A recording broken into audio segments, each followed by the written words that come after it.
What's up guys, it's me, Lucilla, and today I am going to be telling the story The Little Match Girl by Hans Christian Andersen. But first, before I tell the story, hit the like button, subscribe, and enjoy this video. And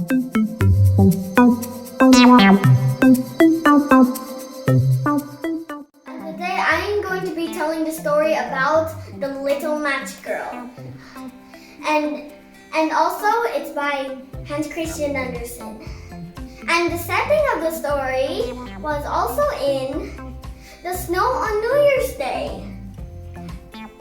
And the vocabularies are 1. Huddle, arrange carelessly or hurriedly. Number 2. Muslin, a plain woven sheer to coarse cotton fabric. Number 3. Marvelous, miraculous or supernatural. Number 4. Vanished, to pass quickly from sight. Number 5. Slightest, lacking in strength. And the characters are 1. The Little Match Girl. 2. The Little Match Girl's grandmother. 3. The Little Match Girl's father. So let's go to the story. The Little Match Girl. It was New Year's Eve and it was freezing cold. The little match girl walked barefoot through the dark streets. Her hands and feet were blue from the cold. She had not sold a single box of matches or earned 1 penny. People hurried by without a glance in her direction, thinking only of returning home to their firesides. The poor little creature was hungry, cold, and sad. Snow began to fall, and the flakes settled on the little girl's hair. Candles shone in the shop windows. The air was filled with the wonderful smell of roast goose.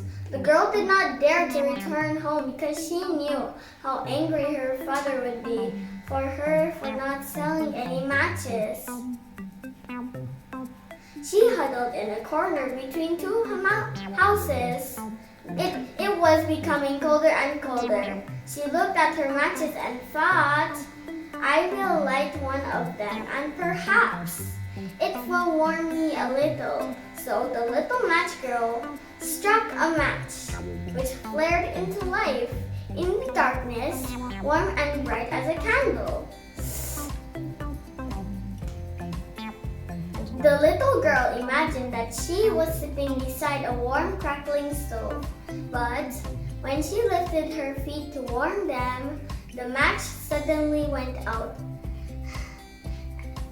and the wonderful stove disappeared. The poor girl sat all alone in the snow holding the burnt match. She quickly struck another match. Then the wall behind her became transparent, like muslin. And through it she saw a candle-lit table spread with all kinds of wonderful foods. But the marvelous smell of roast goose, stuffed with apples and plums, floated in the air. But in a matter of moments, the match flame went out, and the table vanished, leaving behind nothing but a cold, hard wall. The girl struck yet another match, and this time, the most beautiful Christmas tree you can possibly imagine appeared before her eyes. The tree was decorated with candles, tinsel, and colored bubbles. Under it laid a small present wrapped in colored paper and tied with gold and silver ribbons.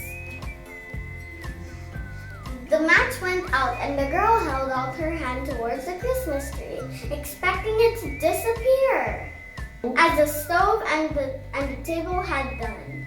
Then the light of the Christmas tree rose up, higher and higher until, at last, the girl saw no flames of candles, but beautiful stars. As she watched one of the stars shoot across the night sky, trailing behind it a long silver tail.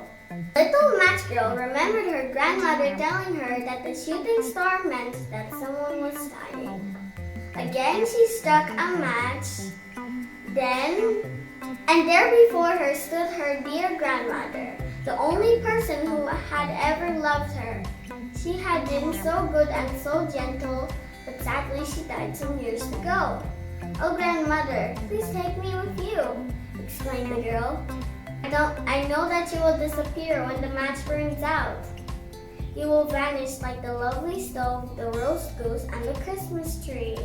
Quickly, the little match girl struck all her remaining matches for another. Then they flared as bright as day. Then the little match girl's grandmother took her in her arms and carried her away up to heaven, to where there was neither cold, nor hunger, nor fear. The people who found the little match girl lying frozen to death in the snow on New Year's Day could not understand why she had such a lovely smile upon her lips. Look how she tried to keep herself warm by using matches, they said. None of them had the slightest idea of the beautiful things which had been given to the girl to see, or how her loving grandmother happened to appear to carry her soul up to heaven. So, guys, I know there was no intro, but this is the best and also kind of nervous for me but hit that subscribe button, and have you learned something? Because make a video also, and also do it in the subscribe even though we can't.